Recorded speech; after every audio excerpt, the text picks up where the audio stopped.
Welcome to Ghostly. Do ghosts from the Titanic haunt this earth? Ghostly is a podcast that comes out every other week. In each episode, we take a ghost story or paranormal event and look into its complete history. Rebecca then gives us evidence proving that the story is real. And my job is to debate those pieces of evidence and get you, the listener, prepared to vote on if it's real or not. If you haven't yet, please hit that subscribe button. And as always, we're your host. I'm Pat. And I'm Rebecca. Rebecca, what's been going on with you? Well, I am in the middle of getting ready for our second book club. Oh, I can't wait. Yes, I've started reading The Deep. The Deep. I always want to say Into the Deep for some reason. Well, I mean, it kind of is, but they're going into the deep. Oh. But anyways, it's called The Deep. And I'm super excited. I've started reading it, and it closely aligns with today's episode. So, okay. So it is based on the Titanic. It is. I mean, there's more, but it's a big part of it is, and it's been really interesting to read it while doing the research for this episode. I mean, while it's a fiction book, a lot of research went into it, and there's a lot that is absolutely true. Oh, what is that called when they take a piece of history and based fiction on it? Well, kind of historical fiction, I guess we could say. Like a Dan Brown. He's probably the most famous one to do that. Yeah, right? maybe. Yeah. Like Da Vinci Code kind of thing. Kind of. I mean, yeah, we'll go with that. We'll go with that. How about you? What's been going on? Oh, I'm the king of the world. There you go. No, I mean, same old stuff. Working, trying to maintain work-life balance and, still do research and still get everything going for this. Well, you've been working on getting our schedule for the next few months. Yes, going. And if you are on Buy Me a Coffee as a member, you could see exactly what episodes we have lined up. Yep, we try to publish for a couple months in advance here. It is, we have it all planned out till May 12th, I believe. Okay. There you go. Maybe the 26th. I don't know. Okay. But yeah, so if you become a member on Buy Me a Coffee, yes, you get to see that schedule. And there might be an episode in there that you don't want to do. Well, really? Yeah. In May? No, maybe a little bit past that. But anyways, yeah, you're... All right. Well, we'll see. You're going to have to wait and see that one. Okay. Great. So we do have some shout-outs. So there are two ways that you can get a shout-out on Ghostly. You could leave us a review on Apple Podcast. We especially like the 5-star reviews, but we will read any and all reviews. Yeah. And the other way is to support us by buying us a coffee or becoming a member for the Buy Me a Coffee, as we just referred to. Yep. So we have both of those kind this time. Woohoo. So I have a review on Apple Podcast from Terry from the Mountains. It's a 5-star review. Nice. Thanks, Terry. It is very informative and interesting. Skeptic versus believer conversations. Love the historical information provided and enjoy the personalities of the two hosts. Hey. So thank you very much, Terry. We really appreciate your review. Thank you. All right. And then we've got 3 shout outs for people that have bought us a coffee. And you can do that by going to ghostlypodcast.com and clicking on the little buy us a coffee. Buy me a coffee. Buy me a coffee. At the bottom of the page, any page that you're on there. So we have Sandra Greppling, Marisol, and Christine H., who were so very kind as to buy us a cup of coffee, and we do really drink coffee, and we also use it to help us produce the show, but part of that is coffee. Yes, very important. It is probably one of the most important things of the show. It really is. Yeah, without coffee, yeah, I don't know if there would be a show. Yeah. No. So do we have any listener mail? We do have listener mail. All right. So this week's listener mail is from Kelly. Okay. All right. I'm not sensitive to these things at all whatsoever, and am a bit more on the skeptical side of things. Oh. Logic is king. But Definitely. my brother's house has something in it. I've personally had a few strange things happen over the past 18 years of him living there. One of my nieces, when she was barely 2, was standing in the front room with my former sister-in-law and I. She looked out of the picture window, which looks out to the front porch. She smiled at something unseen by my sister-in-law and I, and then she ran to the front door and locked the deadbolt. Oh. So she smiled at it, but then was like, you're not coming in. No, yeah. Exactly. All right. I often spent the night during the early 2010s and slept in that same room. I opted to sleep on the floor one night. My head rested next to the bookshelf, which had most of my niece's baby toys. I kept hearing a rattle in the bookshelf next to my head. My brother lives in rural Moments. Oh, yeah. So I assumed it was a field mouse. Eventually, I annoyingly sat up and pulled everything out of the bottom shelf. There were no toys that had a rattle on the shelf. This was the only shelf on the bookshelf that had any toys on it. The last instance was the worst. This night, I slept in the recliner. I woke up suddenly and heard short footsteps walking up to me. I felt as though someone was standing right in front of my face, almost like someone's body heat. It felt like something malevolent, not like one of my nieces. I actively kept my eyes shut and turned to my right side. Again, I heard footsteps and the feeling in my face again. Then I heard and felt whatever it was exhale sharply in my face. Then the feeling was gone. No footsteps walking away, nothing. I kept my eyes closed tightly for a good 10 minutes, terrified to open them. When I finally did, there was nothing around. Admittedly, I was groggy and maybe it was a dream, but from that day on, I made sure that the TV was on whenever I slept at his house to give some light to the room. Thank you guys. I'm very new to your podcast, but really enjoy it, especially the local Chicago-based ones. Aw, well, thank you so much, Kelly. Unfortunately, this is not a Chicago-based episode, but we will definitely be doing more Chicago-based episodes as well. Oh, yeah. It was always part of the rotation. Yeah. If you've got a story for us, you can do that by contacting us by going on ghostlypodcast.com and clicking on Contact Us. That's certainly an easy way. But you can also send us an email at info@ghostlypodcast.com. You can leave us a voicemail at 630-448-2138. Or, we love the mail. Snail mail, so you could send us something at P.O. Box number 264, Geneva, Illinois 60134. And if you forget all of that information, just remember ghostlypodcast.com. It is all there. Yeah, and we are definitely still waiting for that mail that Jacob Mayfield said we should be getting. Right. Well, I need to go check. It's been maybe a week, so we'll see. Last week when I went, there was nothing there. No. Well, not even junk mail. That's how losery we are with mail right now. So Ghostly's not pre-approved for any credit cards or anything not at this at all. point? Oh, my God. No. I mean, we do appreciate the digital. It's just fine. We get a lot of digital mail, and that's great. But voicemail too. We voicemail's fun because then we could just play it for everyone to hear. Then it's in your own voice. Yeah, absolutely.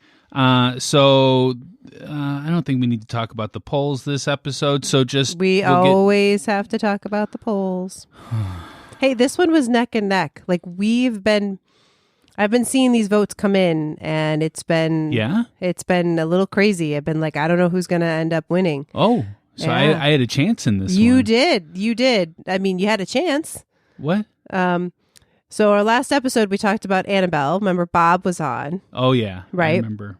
So it was 2 believers to 1 skeptic. Yeah. So you should give me an extra 20 points for that or something. Well, I can't do that, but we ended up at yes, 58.6%, and no at 41.4%. Now, I was a little concerned because we had a vote come in this morning, but it was a yes. So yeah, we'll just not count that one. Yeah, we won't count it because it came in after the deadline. It did. Well, thank you guys so much for voting. It was really close, and I love that we are closer to 50-50 in every poll now. So it's neck and neck. Every one of your votes really matter in these episodes. So make sure that you vote on if you think the Titanic is cursed. Yeah, or ghosts from the Titanic haunt this earth. Yes. If you believe either one of those. Ghostlypodcast.com for everything. So this episode, we're going to be talking about the ghost stories that revolve around the Titanic. So many ghost stories. Yeah, I don't remember when I heard my first Titanic ghost story, but I put it on our list of future episodes, and we used it in our last listener's choice poll. Mm-hmm. It didn't win, but it came in second, and a lot of people seemed really disappointed that it lost. So we decided that there were so many good stories around the Titanic that we wanted to still do an episode on it. And I asked a personal friend of ours, David Vox Mullen, to do an interview with us because he has a story that is just unbelievable almost. I can't believe that we know somebody that has this story. I mean, like, it's great. Yeah, it's a relative of his, a great uncle. Yes. And, well, here's Vox to tell you more about it. All right, with us today is the man of many talents, David Vox Mullen. Vox is the host of many podcasts, including the David Vox Mullen Show and EPH 612, a very spooky podcast about Vox's real-life events. Vox, what's been going on with you? Not a whole lot, man. Thanks so much for having me. I'm happy to be here. And, just enjoying trying to find the positive and silver lining of everything going on in the world and being stuck in my house since March of last year. Yep. Have you gotten to do any exorcisms since then? Well, I have exercised my driveway today with the snow, or more, it exercised me. But no, I haven't had any issues with exorcisms in a long time, actually. So I'm good. Maybe but we cleansed you with the show.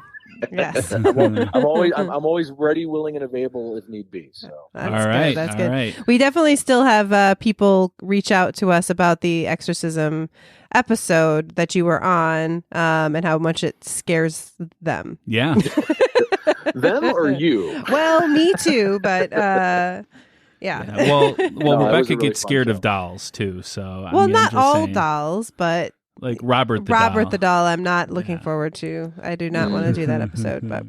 So I asked Vox to come on the show because not just because he's an awesome person, but he also has a Titanic tie-in. So Vox, do you want to tell everyone your story? Sure, I'd love to. So, one of my family members was on the Titanic. Unfortunately, he did pass away in the sinking, but he has a somewhat notable history. His name was Reverend John Harper. Harper was my mother's maiden name, from Scotland, and he was a pretty decent reverend, from what I understand. And he was introduced to some big Baptist important people in London, and they ended up having him head up a church in Glasgow, Scotland in 1897. Wow. It was called the Paisley Road Baptist Church in Glasgow. They started with 25 members, and while he was there, they grew up to over 500 members, which is phenomenal. They moved to another location on Plantation Street, and then the church moved again to another building where it's currently at on Craighall Street. It was actually renamed Harper Memorial Baptist Church in his honor after he died on the Titanic. A lot Spoiler of people. alert. Yeah, well, yeah, exactly. Just in case anybody didn't know, the boat sank. But he, a lot of people think about famously, the minstrels who played on the Titanic as the ship was going down. They knew that they were unfortunately going to die, or they assumed they were going to die, so they played, at the famously, and the band played on. Mm-hmm. And everybody remembers that story. But what most people don't know about, which of course carried through our story and our family, which gets told to generations beyond, because they were very proud of him. And it is common knowledge. You can go on the internet and look this up. This guy really existed and really did this. But like the musicians, he chose to stay on the boat and minister to people who were inevitably going to be dying. Wow. And so he took that opportunity to try to lead as many people as he could to God. And he brought with him on the boat his sister and his 6-year-old daughter, who who they were actually coming, ironically, to America to come to Chicago because he was coming to preach at the Moody Church in Chicago. Oh, the Moody Baptist Church, yeah. Yep. And he was here in Chicago the year before. And did a really great job. And so the Moody Institute wanted him to come back and preach again. So he hopped on the Titanic with his daughter and his sister, and they were coming to America again to come to Chicago. So he was headed here. And obviously, when the boat went down, he stayed on the boat as long as he could. His sister and his daughter were rescued. They were put on the boats first. Good. And that's partly how the story continued on. That's how we got the information. But when the boat started going under, he jumped into the water.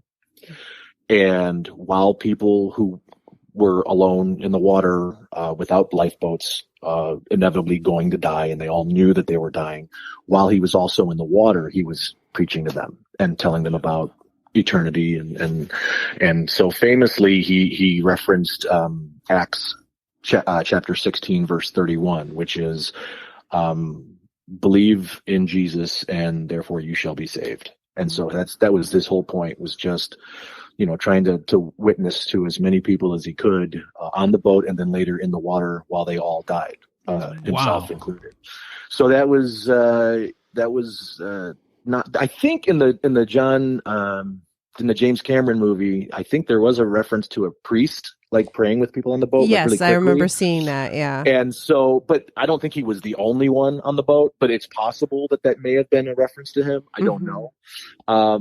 But there has been a book published about him called The Titanic's Last Hero, published by Moody Adams. And then actually, I just found this out, in 2011, there was a children's version of his story on the boat. Wow. That was called Titanic Ship of Dreams, John Harper, written by Robert Plant. I don't think it's the dude from Wow. Yeah, so that is a story that my family has told. I grew up hearing about. We had, a family member on the Titanic who was, trying to save as many people as he could on the boat, and powerful. I mean, obviously, me personally, and that, religion and faith has been a major part of my life, and it's been a huge part of our family. I mean, I have family members right now who are in, the clergy, and I have Catholic priests in my family, and non-denominational pastors in my family and things like that. So we've always, and I'm crazy. So, so we have that in our family, and it's always been a major tether throughout our whole lineage. But yeah, it's just been an interesting story. And when you mentioned that you were going to talk about the Titanic, I was like, hey, I have a connection. So wow, that's amazing. That is awesome. And he sounds like he was a great man too. Yeah. I mean, obviously I didn't know him, yeah.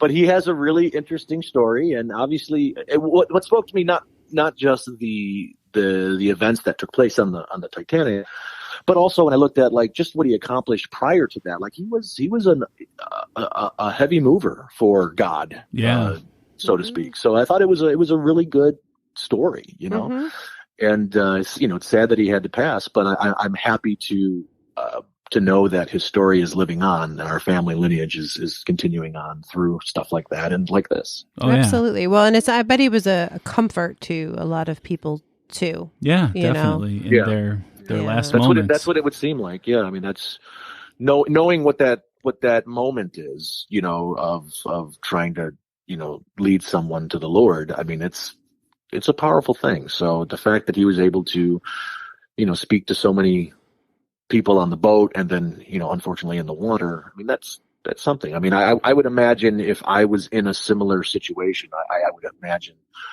I would hope that I had the integrity to do the same thing. I wouldn't. I mean, I'd be knocking people off of the doors and walls and whatever they were on. Yeah, I wouldn't be Jack going down just holding on. It came to a point where he had to come to the realization that I'm not getting off this boat. Yeah. And that's kind of when you go, okay, well. Yeah, if I'm going to die anyways, might as well go out saving people. But my first thought is to run and push people. So that's probably how I would have gone out. Yeah. So what do you have going on, Vox? Just still quarantining and trying to stay alive and not get sick, and just eagerly waiting for things to get better. I know they will. It's just going to take time. Absolutely. I do want to mention that the one podcast that you mentioned that I do, EPH 612, we had a whole one season, which is all stories about my personal experiences with the supernatural. And then the next season, we're in production right now where we're going to be having guests on who were either part of those stories that I mentioned in the first season. So you get second party information. Also other guests who themselves have had experiences, and we're going to, just make it a little bit more interactive than the first season. So we're really looking forward to that. So if you haven't listened to it, definitely go back and listen to all of the first season, so you have an opportunity to hear that, and then you'll be ready for the next season. Yeah. Yeah. And it's such a well-made podcast too. Thank you. I have a lot of fun with it. Yeah.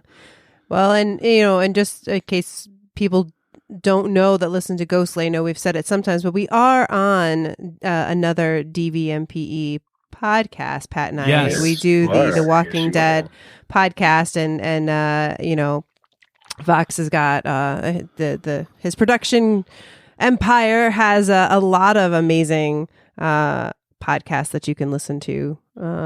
If you just look up DVMPE, there's a lot of them out there. We just love to keep you entertained, and that's what we do. So, they have a Mandalorian podcast. That's what I was thinking in my mind is the Mandalorian podcast, because I love the Mandalorian. Yeah, they just finished up their second season, and then it's gosh, that show is so much fun to watch. And it really is. Yeah, no, they do a great job on that show. Yeah, we have a lot of fun. We have shows based on TV. We have shows based on politics, religion, health, snacks, all different stuff. There's a Dungeons and Dragons one. There's so many different things. So check us out if you're a gamer. We got shows. So take a look. dvmpe.com. Or if they want to produce their own podcast, they can definitely look you up too. We're like your training wheels for starting your podcast. Wow. Yeah.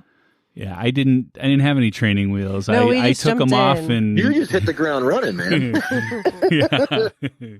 But yeah, that would have been really valuable in the beginning too, when you're learning how to do everything and get on all the different podcast players and stuff. So if you guys want to make your own podcast, DVMPE is the place to go. Yeah. We have a lot of fun. Thank you for saying that. And we've been together. We've been doing this for 11 years now, and actually 12 years. Wow, it's 2021. Wow. And we're not going anywhere, so we'll be here forever.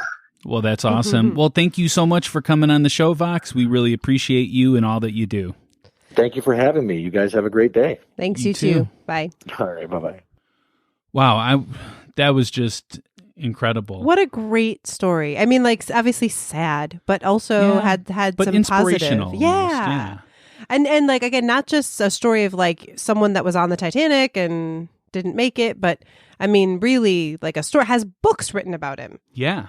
So I will be posting a link to his Wikipedia page, as well as some of those books that Vox mentioned in the show notes, if you'd like to read more about Reverend Harper. Absolutely. I can't wait to dive into that more. So, Rebecca, I'm assuming you have a ghost story for us. I do. Well, you also have intro music for your story now, thanks to Mondo. Mondo heard Jacob Mayfield request that we have an intro for you, and Mondo asked if I wanted him to do it. And I really wanted a fan to send in something, but we weren't getting anything. Well, and I mean, Mondo's just so good at it. I can understand that people are a little intimidated. So I told him he could go ahead and do it, and I thought it was going to take him days. Within, a few hours, he sent me back this, and he was worried it might be a little too creepy. Oh, that's not possible. Well, here it is. So you hear it for yourself and let us know if it's too creepy for you. Okay.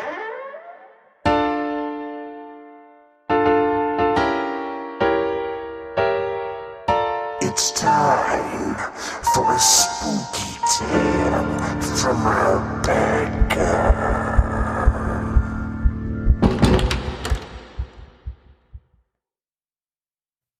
So what'd you think of that, Rebecca? Oh my gosh, that is amazing. That is amazing. And we get to hear it every time, right before Ghost Story? Yes. Yay!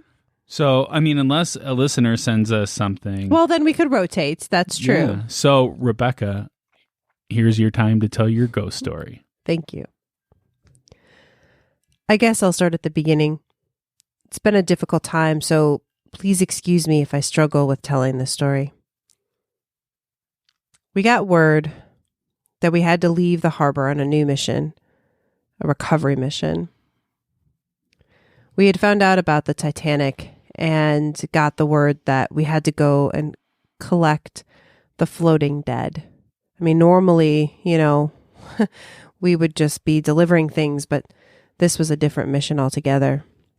So we had to leave with a ship full of ice and coffins. We were not prepared for what we saw. Who could be? I could not imagine such a scene in my most horrible nightmare. Well, now my nightmares are full of this vision of bodies floating in the water as far as the eye could see. It was like a field of bodies, far more than we were prepared for. I mean, who could have thought that there would be so many? We had brought 109 coffins, but there were at least 300 bodies. Just imagine that. I mean, you can't. I hope you never have to. Well, we were told to prioritize those with nice clothes for the coffins, those with monogram jewelry or clothes. They were embalmed right there on the boat. We even found John Astor. Those who looked like, steerage, they got stacked in ice. Well, some of them did, but most we were just told to strip them of any valuables or identifying items, and then we'll just put them back in for a burial at sea. We just had to pile up the life vests that, in the end, were just something to prolong the time of death. Well, we made it back to Halifax, overburdened with dead. They tried hard to identify as many people as they could, but in the end, most were just buried here in the city, on a hillside, with headstones that said the date, that they were on the Titanic, and a number. That's it. All of that was hard, and I didn't like to talk about it. But then a few years ago, the sighting started at the makeshift mortuary building. It's a restaurant now. They say cutlery moves without being touched, glasses fall from the shelves, voices call for help, and mists and shapes are seen floating down the staircase. I didn't believe these stories at first, but then I went there myself, and while I was eating, I could hear the cries for help, and I smelled that smell, the mix of sea salt and death, and I knew that tragedy and death followed us back. Those we brought here are not at rest. I guess it's not surprising. I hope someday I can have a night's sleep without seeing those bodies, without hearing those cries. Wow, so that's based upon a real story. Yeah, I don't that's know about how real story, but it's based upon an account of somebody. Well, I made up a person, and the idea of going to the restaurant and hearing the voices themselves. Okay, that part was me dramatization, embellishing, right? But the actual account of a ship from Halifax, Nova Scotia, that was called to the whole thing with collecting the bodies, not having enough room, all of that. And just like on the boat, how first-class passengers were treated very differently than those in steerage. It was the same thing as far as who got to get a coffin or not. Absolutely. And then the restaurant being haunted is true. Wow. Or I believe is true. Yeah. All right, we're going to take a small break, and when we come back, Yay. The history section.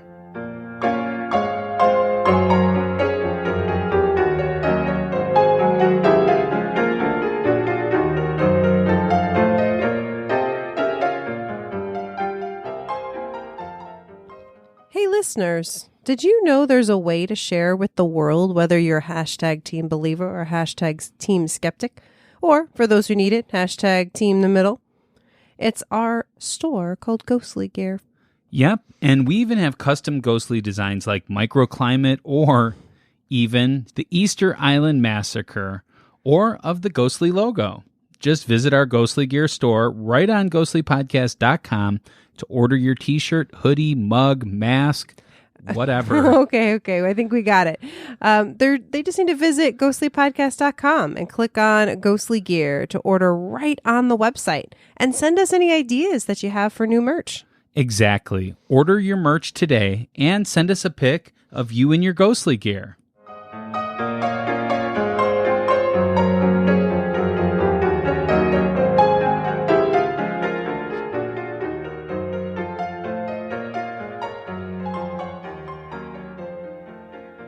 All right, we are back. So the history of the Titanic has been very well documented throughout the years, especially once it was actually found on September 1st, 1985. It's actually been estimated that at some point in the next 30 to 40 years, the remains of the Titanic will not even be able to be seen. Oh, wow. Yeah. There seems to be this acceleration of iron-eating bacteria on the hull of the ship, and that is where you find most of the remains of the ship. So once that's gone... Yeah, the rest of it's just going to... I mean, there will still probably be a debris field around it, but yeah, after that... Wow. Yeah. So, since it's so easy to find the history of the Titanic, and you know what, to tell you the truth, a lot of it's just boring, like numbers and stuff like that. So I don't get into all that. I am just going to go over the highlights of the history of the Titanic, or the hashtag Pat Facts. Pat Facts!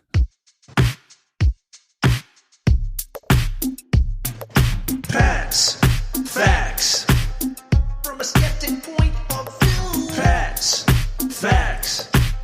He presents it all to you. Pat's Facts. So the Titanic was one of 3 Olympic-class ocean liners owned by the British shipping company White Star Line.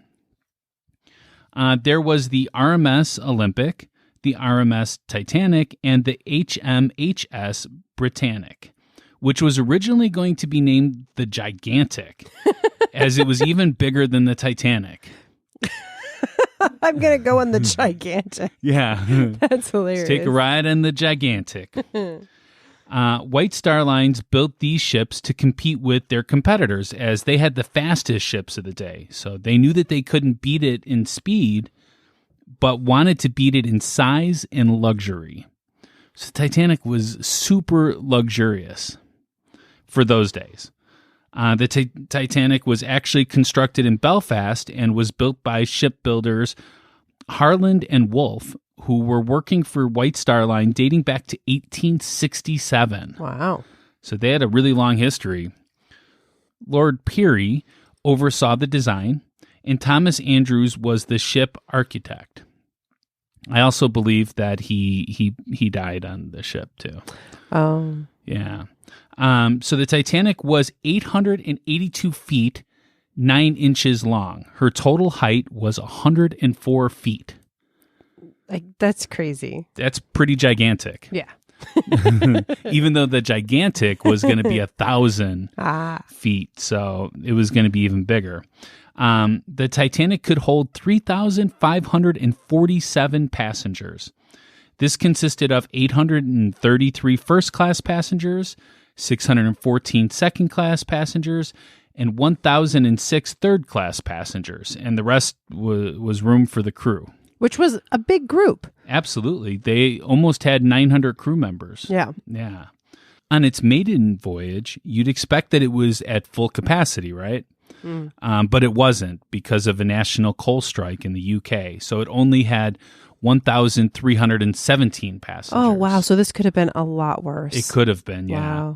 Wow. But that was just people that bought tickets. Some people didn't show up, and some might have been added at the last minute. So the number, it's just really hard to tell how many people were actually on the Titanic at that time. This number doesn't include the crew members also. Okay. So the death toll was put at between 1,490 to 1,635 people. How sad. Yeah. That they really didn't have the records to even know for sure. No, I mean, they knew who bought tickets, but that was about it. Yeah. Yeah, it was really, there wasn't somebody like checking people in at the front. They were just collecting tickets. Yeah. So the movie Titanic made it look like the third-class passengers and crew members were stuck in substandard living quarters, right? But for the time, those rooms were actually pretty nice. Most ships of those days, the third-class passengers all slept in the same open area. The Titanic had rooms to accommodate 2 people, 4 people, 6 people, 8 people, or 10 people. So you could get any one of those rooms. Nice. So, even if you were in the 10-passenger room, that's still better than having, 1,000 people sleeping in like what would look like a gym or something. Yeah, absolutely. So, and they also had, they could use the gym. Oh. They could go to the restaurants. They could do all the same things that all the other passengers could. So this was something different, and they were treating people better than what they had been treating people before. Still not great. I mean, their rooms were not luxurious. It was just pretty much a, 4 walls with a bed. But still, it was something better. Although the first and second class passengers were usually kept separate from the third class passengers, the deck was open for all passengers. That's good. So a lot of times they would talk to each other during that time. And there was a passenger list. It was published before sailing to inform the public which members of the great and good were aboard on the ship. And it was not uncommon for ambitious mothers to use the list to identify rich bachelors to whom they could introduce their marriageable daughters during the voyage. Yeah, that does not surprise me. And I promise you that is a discussion we will get into at book club, I'm guessing. Oh, interesting. It's in the deep? Yeah, well, just the concept of some of that, yeah. The Titanic was launched on April 10th, 1912. It left Southampton and was heading to New York. They actually avoided a huge accident a few minutes after setting sail. I don't know if you knew this. No. They almost crashed into the SS City of New York. It was a near miss, about 4 feet away. Wow. And maybe it would have been better, though. Well, it actually caused the SS City of New York to have a lot of problems because it was a smaller ship, of course. I mean, This is the Titanic, right. Not the Gigantic. Okay. But the Titanic. And so it caused them to have a bunch of problems where the Titanic pretty much, was on its way within a few minutes after that. Now, of course, we know that the Titanic hit an iceberg on April 14th, 1912. Iceberg, straight ahead. Sorry. And that was at about 11:40 p.m. Okay. What might have saved them was if Frederick Fleet, he was the lookout guy, had a pair of binoculars. See, in the movie, they had binoculars. Well, there were binoculars on board the Titanic, but unfortunately, no one knew it. The binoculars were stashed in a locker in the crow's nest, where they were most needed, right? Yes. But the key to the locker wasn't on board. That's because a sailor named David Blair, who was reassigned to another ship at the last minute, forgot to leave the key behind when he left. The key was in Blair's pocket. I mean, I can absolutely see that moment of myself where, like, you get to your new thing and you reach in your pocket and you're like, binocular key. No, I forgot to leave the key for them. I'm sure it'll be all right. Yeah. Man. Not so much. Oh. The Titanic was known as the Unsinkable ship, but it sank on April 15th at 2:20 a.m. The band on board the ship, the Wallace Hartley's Orchestra, played until the ship sank. Titanic had the ability to carry up to 64 wooden lifeboats, which would have been enough for 4,000 people, considerably more than her actual capacity. However, the White Star Line decided that only 16 wooden lifeboats and 4 collapsible would be carried, which would accommodate 1,178 people, only 1/3 of Titanic's total capacity. Oh, so frustrating. Right? But it was actually because of the Titanic sinking that they had to change the way that ships operated. That's true. On. So they, like in our Eastland episode, we talk about how the Titanic affected them by having to carry more boats. Yes. Well, those boats were really heavy, though, too. They're made of wood. Mm-hmm. So, like nowadays, there's inflatable rafts and stuff. Well, and you plan for it before you build the boat so that you balance it all out. Absolutely. So I already talked about how many people died aboard the Titanic, but the amount of saved was about 710 people, as a lot of the lifeboats left when they were only half full. Wow. Yeah, we saw that in the movie. Yeah. That's so sad. They did have like a rule where women and children need to go first and stuff. So if there wasn't women and children around, the boat would just take off then. Ugh. They wouldn't even be like, oh, okay, a couple of guys can come on board this one. No, they just would take off. Wow. And also, people had trouble getting to the part where the boats were launching as well. Mm. So it was just a struggle all the way around. And you got to imagine, I mean, once you hear that your ship's going down, there's going to be total anarchy on that ship. Absolutely. Good thing there's people like Vox's great uncle that, tried to save people and, comfort people. Yeah. And then the band, Yeah. So there were some good people on board there. Oh, absolutely. So it was hard to recover the bodies afterwards because it was hard to pinpoint the exact location the Titanic went down, and also because bodies have a way of drifting from the site. Oh, I mean, yeah, you're just floating in a life preserver. Yeah, if that. Mm-hmm. But White Star Line did hire some Canadian ships to locate the bodies, and they were able to find 328 of the bodies, the Canadian ships, and then other ships that just happened to be passing by found 5 bodies. So a total of 333 bodies were recovered. So there's a lot more bodies that were not recovered.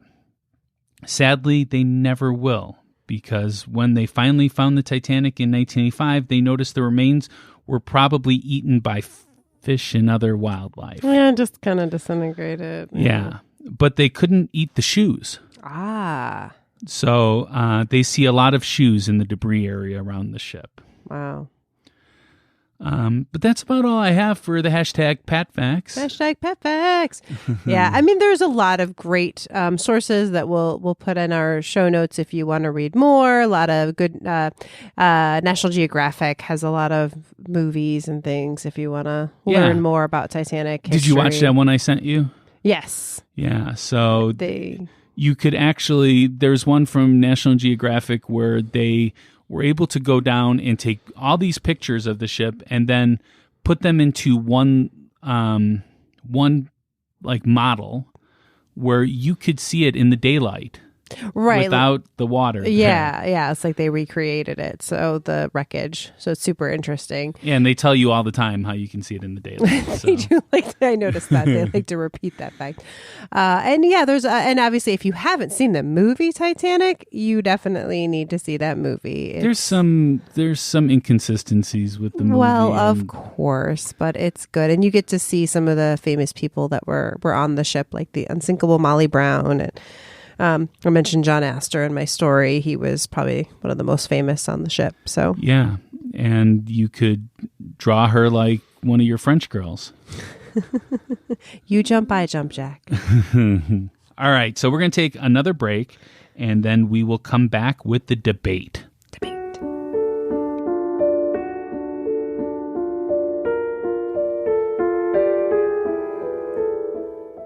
Hey guys. What I've learned over the last couple years is the key to a really good podcast is 2 things: getting plenty of Apple Podcast reviews and lots of caffeine. You can help us with both of those. Head over to Apple Podcast, write us a review, and if you feel up to it, you could even buy us a cup of coffee. You can go to buymeacoffee.com/ghostlypodcast, or just go to ghostlypodcast.com and click on the Buy Us Coffee. You can sign up for a membership or a one-time donation to us. It would really be appreciated.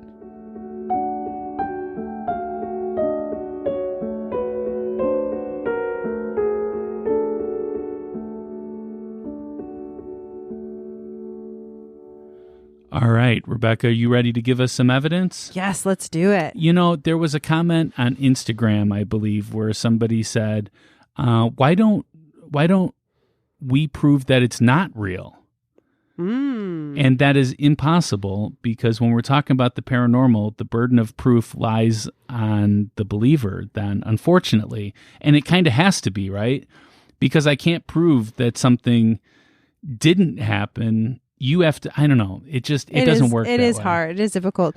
So our friend Vox, who we just heard earlier, had a pretty good quote about that actually earlier. He says, for the believer, no proof is necessary. For the skeptic, no proof is enough. And I think that's sometimes true. I mean, I think we both kind of fall a little bit in the middle, but well, we do have some skeptical believers that listen. So for those people, there is enough proof, because they're willing to say at some point that they will believe. They just need the evidence. Well, or they also will sometimes, if given enough evidence, they will not believe. And that's, and I think I fall in that too. Yeah. All right. So what do you got for us, Rebecca? All right. So 2 major sources I have for our evidence today are Dark Hauntings and Seeks Ghosts websites. Though, to be honest, all of these stories show up on a lot of websites. Okay. I thought I'd start real basic with your favorite, orbs. Oh, geez. So ships passing by the area where the Titanic sank claim to see orbs. So at night, there's many reports of lights seen dancing along the surface of the water near the site. But there are people that report what they describe as glowing orbs above and below the waterline. Okay. Well, water has this way of reflecting light, and it could play tricks on us. So I'm going to say that I don't believe this at all, because first of all, there's no proof that orbs are actually anything paranormal at all. Secondly, when you're out at sea, you've been on like a cruise or something, right? I mean, no, I've never taken a cruise, but I've been on boats. Okay. Have you ever been on a boat in the ocean? Yes, I have actually. I mean, when you're on there, you can look out and you don't see anything. It's like that weird desert kind of feeling where, you're just prone to see illusions. And I believe that these lights could just be reflections of stuff from the boat. I mean, I'm inclined to go with that, because I do believe that, I couldn't find any pictures of orbs or anything like that, just that people claim to see orbs. But I'd also say chances are, if anywhere you could see light on the water or orbs, but they're saying, no, like at this spot, I see these things that look different than I do anywhere else. Maybe there's a little something there. If they're going to that particular spot, I'm sure they're going there for Titanic type stuff. I mean, like, they know that this is where the Titanic went down. It's not just like, I saw an orb. Well, that's interesting because that just so happens to be the spot that the Titanic sank. No, they know that this is the spot. So they're they're all going to be on the lookout for that. They paid money to go there. Well, or I think that could be a shipping route. I don't know, but I get what you're saying. Yeah. Okay. So what would you rate that evidence then? 0. All right. I'm going to give it a 4. A 4? Okay. Yeah. You're pretty low then. I'm pretty low on that particular one. Yeah. You've never given a 3 or a 2 or... I think I have. Maybe in the opposite episode. I don't know. Yeah. Well, that doesn't count. All right. Evidence number 2. Okay. So deep sea vessels like subs or those kind of things that are around there have reported hearing strange signals and interference on their radios, including SOS messages they have no traceable source. The SOS signal, which I was wondering if you'd mentioned some of that in your history, it was pretty new in 1912, and the Titanic was actually one of the first ones to have it, and was one of the first to use it to call for help. You know, they used SOS and CQD, come quick, danger. Yeah, and because of the Titanic, also they started really working out some of the bugs in wireless communications. Oh, gotcha. Yeah, because it wasn't very consistent at that point. Yeah. And did you know SOS does not stand for Save Our Ship? Oh, no. I don't know what it stands for, but it doesn't stand for that. I was reading an article about that. Huh. Hashtag Pat Facts. Okay, so I do have to say that the location of where the Titanic is located is over 2 miles below sea level, and it's very, very hard to get to. In fact, I think there's only been like 25 or 30 expeditions to the location of the Titanic to this day. So there hasn't been that many, even though it was only discovered in 1985, the exact location of it. I would say that the water pressure is very, very high down there. And we don't know a lot about 2 miles under the sea level. I think that there's a lot of interference that can be caused for that, and the water pressure can definitely cause that. That could cause them to hear or see things that aren't actually there. But it can also, cause people to hallucinate entirely because of lack of oxygen and the pressure. I mean, I guess. Again, this goes back to the but if they're reporting it, it's because it isn't normally something that they hear or encounter. This just reading it sounded more like, they're going along and they hear this SOS, or they hear, this call, and they try to trace it back and they can't find a location for it. Yeah. And also these vessels are equipped with audio equipment. So every second of the voyage is recorded in audio, and a lot of times video as well, depending upon what kind of vessel that they're using. And I have not heard any of these SOS things. So I'm thinking it is in the mind of the person going down there. Did you know that when you go down that far, you can't just come back up right away? There's steps that you need to take, because you could die from that. True, the bends. Yeah, it can cause a lot of weird things to happen to you. So I'm just saying, hallucination is not ruled out in this. Interesting. So what's your evidence rating? 0. Okay, I'm going to give this one a 5. I'm going up a little bit with this one. Well, I would have went higher had I actually have heard any of these SOS transmissions. Yeah, I could not find any recordings. It doesn't mean they don't exist. It just means that I was unable to find it. By the way, I looked up SOS, and what I read was that it doesn't actually stand for anything. It's just what you're supposed to send.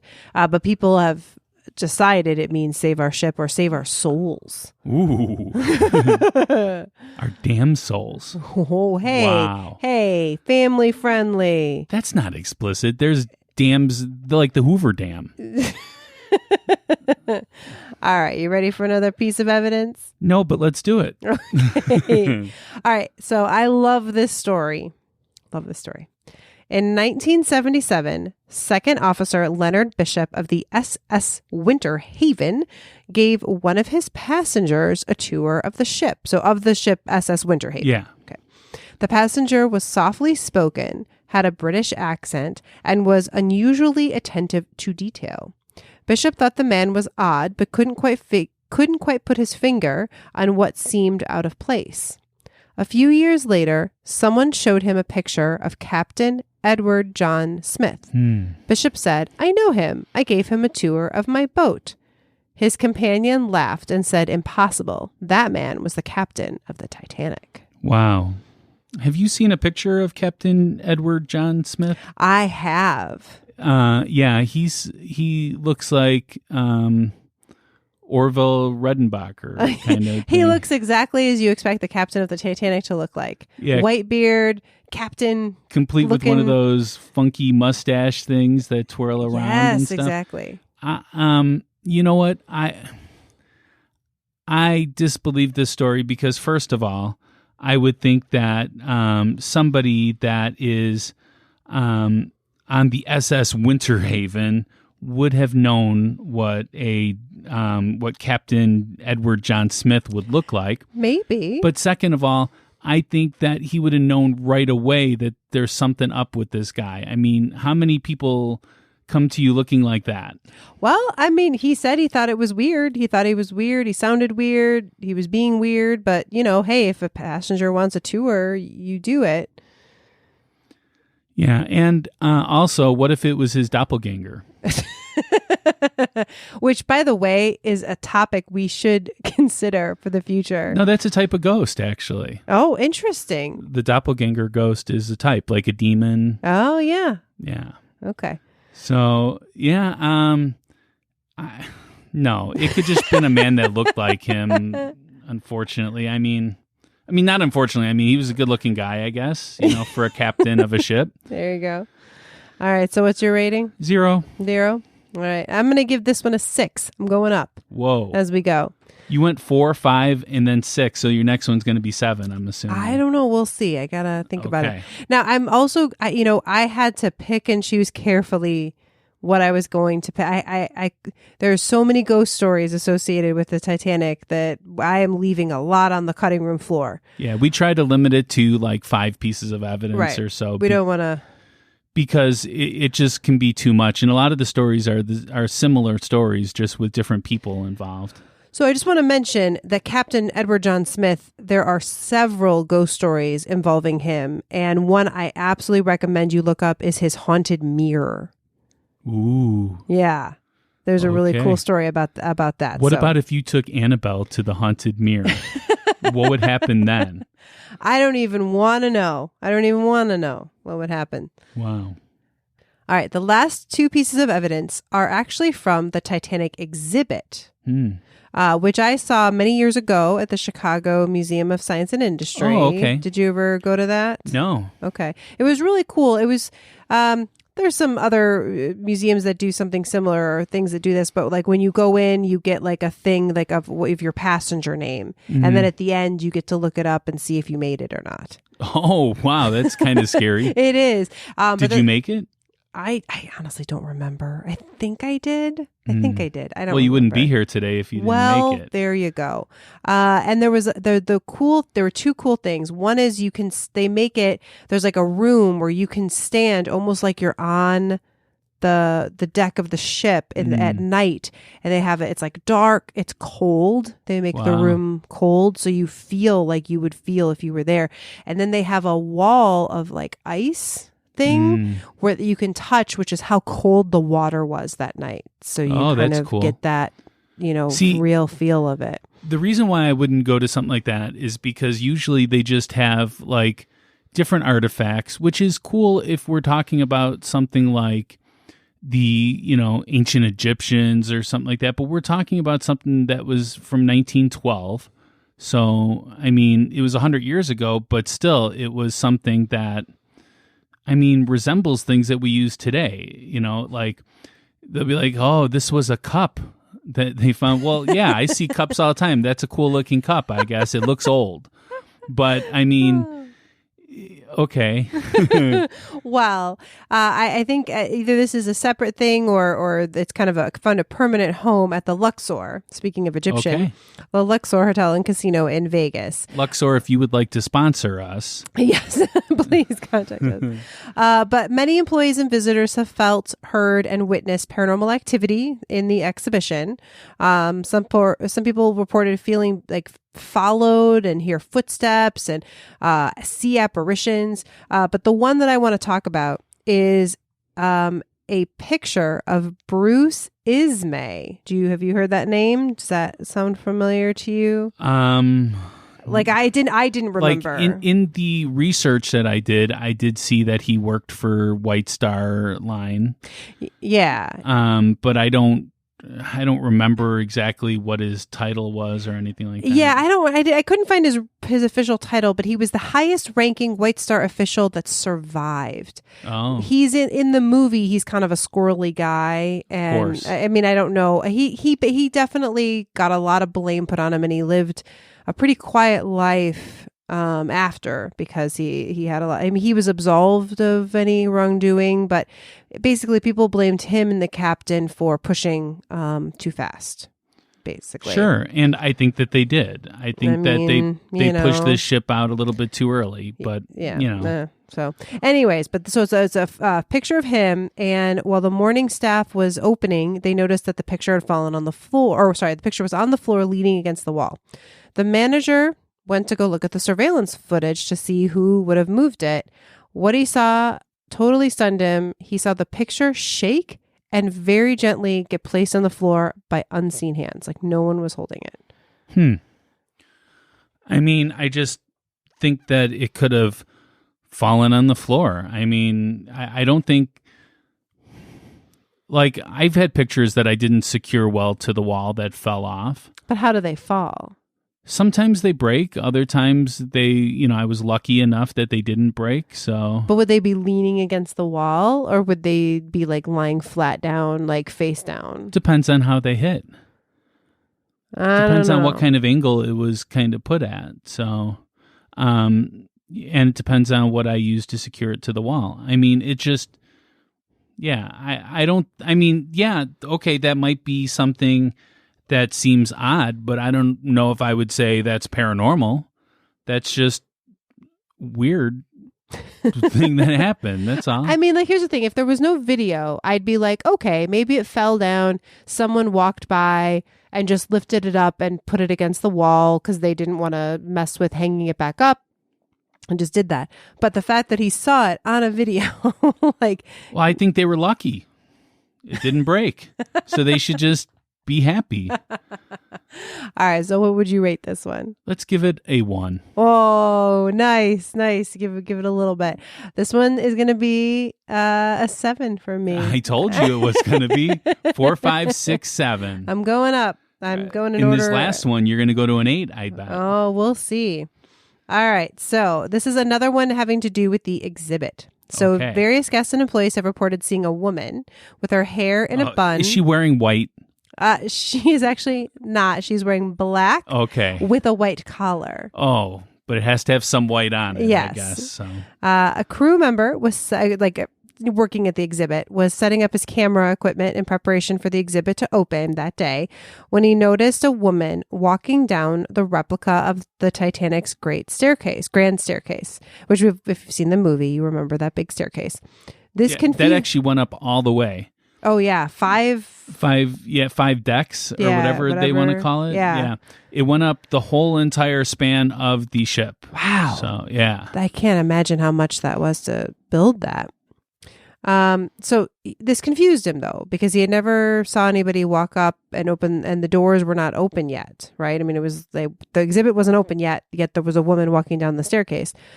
He asked the woman if she would like to have her picture taken, but there was no reply. The crew member carried on setting up, but he had the feeling like someone was behind him. When he turned around, the same woman was right behind him. This startled him, but once again, he asked if she would like to have her picture taken, and again, he got no response. The lady began to fade away and did not show herself again for days. I think this man is fibbing. What? Yeah, that makes the most logical sense to me, is that he was fibbing. Or she was cosplaying as somebody from the Titanic. She wouldn't have faded away. Hey, I don't know how people make their exits. She had to make a grand exit, though. No, I don't know. I mean, this just, like, I have this man's word on it, which I don't even have this man's name. I don't know who this person is. I don't know if they're a reliable source at all. I'm just going to say, I think he lied. Wow. Yeah. And I'm going to give it a 0. Wow. You didn't even wait for me to ask. Nope. Because I'm just determined to say that. Well, I mean, for me, I think, this is just one instance of people seeing this woman. And I do think that energy can be attached to an item, an object that was important to them. And so I do think it's possible. There's actually a lot of stories that have to do with objects of people that were on the Titanic and their spirits still being around. And it was such a violent death and a horrible shock that it doesn't surprise me that we'd have some of these spirits that are attached to objects from the ship. Is this your closing argument? No. This is about this one particular haunting. I think so. What I'm trying to say is this is why I'm going to give this one an 8 because it is to me the most, I don't know. Again, just the idea that there are spirits, entities attached to these items from the ship. But who was the guy? I mean, I don't know. I didn't look up his name. I could have, I'm sure. Where's any proof that this actually happened? Well, he wasn't taking pictures of her. He was asking if she wanted. He thought she was a real person. But he's not just going to take pictures of her. It's just his account. It's just him saying that this happened. Did you eat breakfast this morning? You'll never know. No, I won't. Because even if you tell me you did, I have no proof that you did. I do. Or I did. I don't know. Okay. Anyways, so okay, that's my evidence, and just also there's so many more ghost stories out there. If you're interested in this, if you look it up, you'll find a lot more. Okay, so what is your overall rating? So my overall rating is going to be a 7. I really do think there are spirits from the Titanic that are still around, attached to those objects, or where those graves are that I had in my ghost story. I just really think it was such a violent, tragic thing. Okay. How about you? I'm gonna go. This might surprise you, but I'm gonna go 0. What? Yeah, I do not believe it at all. Okay. Well, then, are you ready for closing arguments? I am. So that brings us to the closing arguments. This is our last chance to convince you to vote our way. We are each given 1 minute of uninterrupted time. We will time each other on our cell phones to keep each other honest. Rebecca, are you ready? I am ready. I have 1 minute on the clock, and it starts now. We've all heard the story of the Titanic, and I bet when you saw that we were doing this episode that you thought, oh yeah, there's definitely ghosts associated with the Titanic. Because, I mean, this is a story tailor-made for that.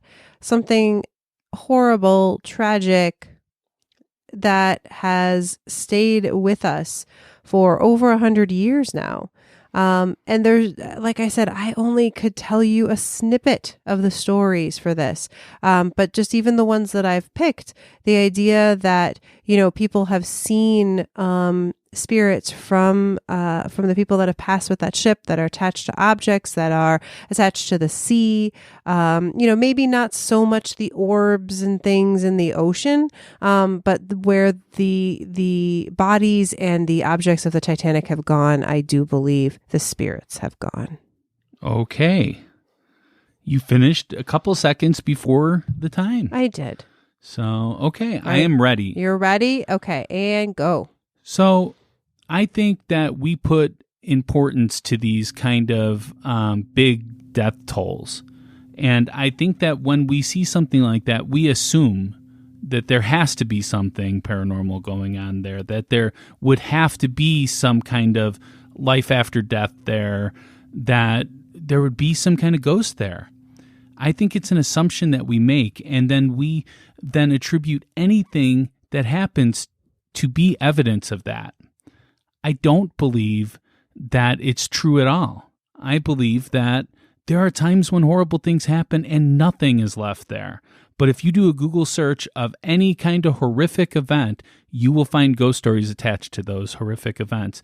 It doesn't mean that they're real. There's no evidence that supports it. There's no credible evidence, at least, that supports it. We don't know who that guy was that saw the woman, and I'm going to leave it at that. Because your time is up. Yep. So I want to thank you so much for listening. Please share us with your friends and family, as word of mouth is our best advertisement. Absolutely. I mean, you guys have helped us grow to the size that we are now, and we really appreciate that. We ask you to do it again. Yeah, let's make this year. Let's do this. Let's really make grow this the biggest year in ghostly history. Yeah. We've got some really exciting plans that we're really hoping we can grow things that we'll be able to do. And in fact, our next episode, we will be talking about the Hatfield and McCoys and all the ghosts surrounding them. You know, you would be surprised at how many ghost stories there are around the Hatfield and McCoys. And I love a good rivalry. Good classic American story. The oldest rivalry in history. And it still goes on. Yeah. To this day. Actually, it doesn't. They made peace. Yeah. I'm sure there's still a little bit. Yeah. Especially from those Hatfields. I think the McCoys a little bit. All right. So we will be talking about that on our next episode. That comes out on February 3rd. So until next time, stay ghostly. Bye.